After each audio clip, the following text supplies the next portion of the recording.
1 year.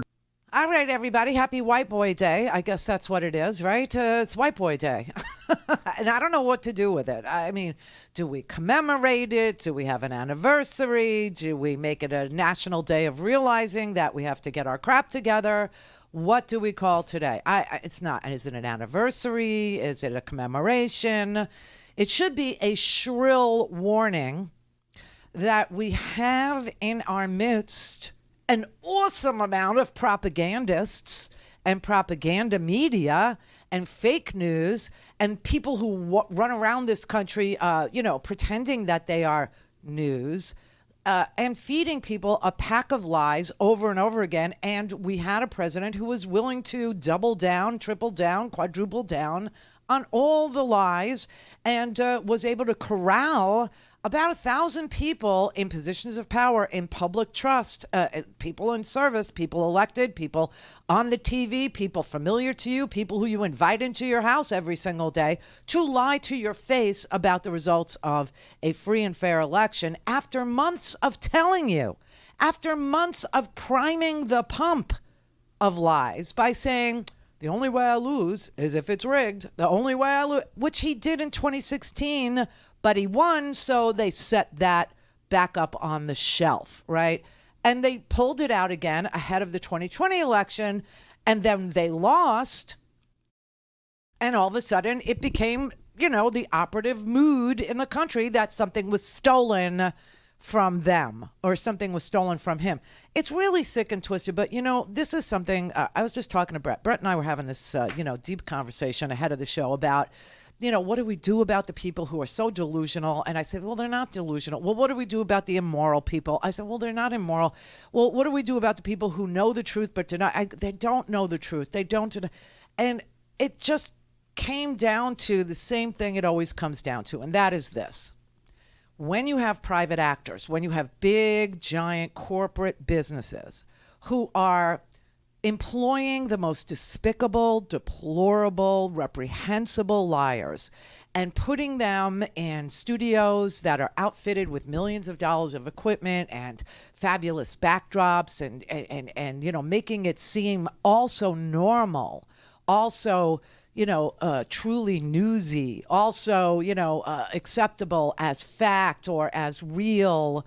And it's really fake and it's really false and it's really propaganda, then you're going to have what we have. You're going to have a country that is so uniquely divided based on what they watch.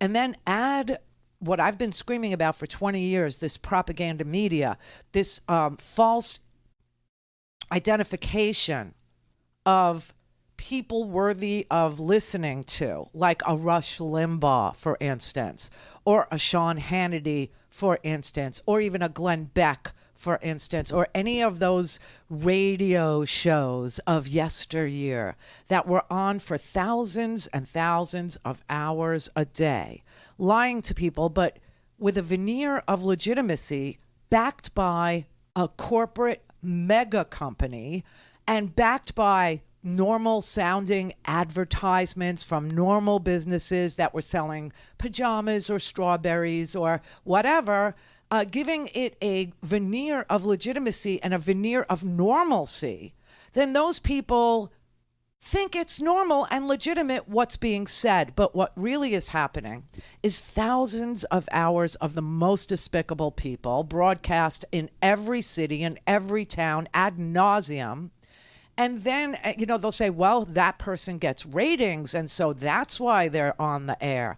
But then someone comes along and does better than they do in the ratings, me. And what does the giant corporation do?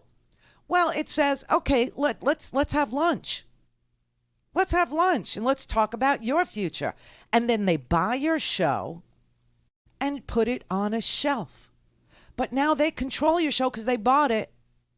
And they put it on a shelf. They put it on low power AMs, or they put it in markets where there'll be no pushback, right? Like Portland, Oregon. Thank God for Portland and other, places like that.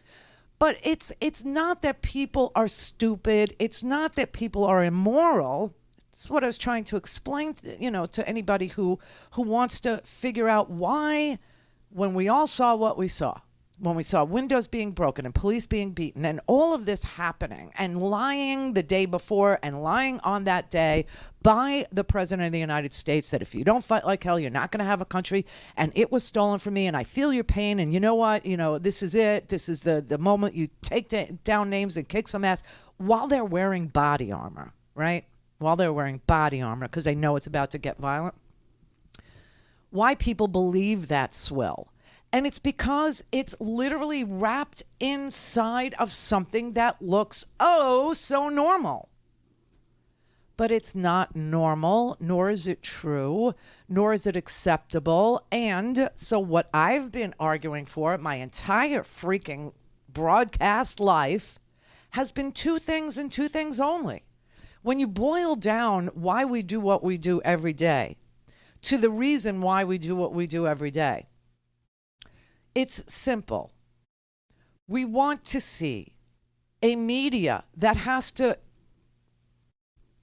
comport with standards and practices of normal journalism, of normal journalistic practices, of normal fact checking, of normalcy, right? So that propaganda in this country is put where it belongs, on the back burner. It's not given the veneer of legitimacy that it's been given by private actors, the Fox Newses, the OANs, the Newsmax people, the Clear channels, all of these outfits, okay, that have been propagandizing or aiding in and abetting propaganda. And then, sitting back and expecting some different result than, what we got here on this White Boy Day is very disingenuous. The other thing that I'm fighting for is that if people are going to use their official office, for instance, if you're a congressman and you're standing up at a podium, if you're the Surgeon General of Florida and you're standing at a podium, right, that says early detection saves lives, but you're telling people not to get tested, right, that you are under oath, that you have to be telling the truth to the people that you are serving. That's it. That's all I want. That would solve not every problem that we have. It wouldn't make us agree on how to solve policy issues. It wouldn't make us agree on taxation or the level or the estate tax or the distribution of our wealth. No, it wouldn't. But it would go a long way to preventing violence and the perpetration of lies and the lying liars that tell the lies being elevated to saint status in this country by virtue of giant corporations telling you that they're saints. Don't have time to listen to the live show? Want to hear more on your schedule? Go to randyrhodes.com and buy a stinking podcast.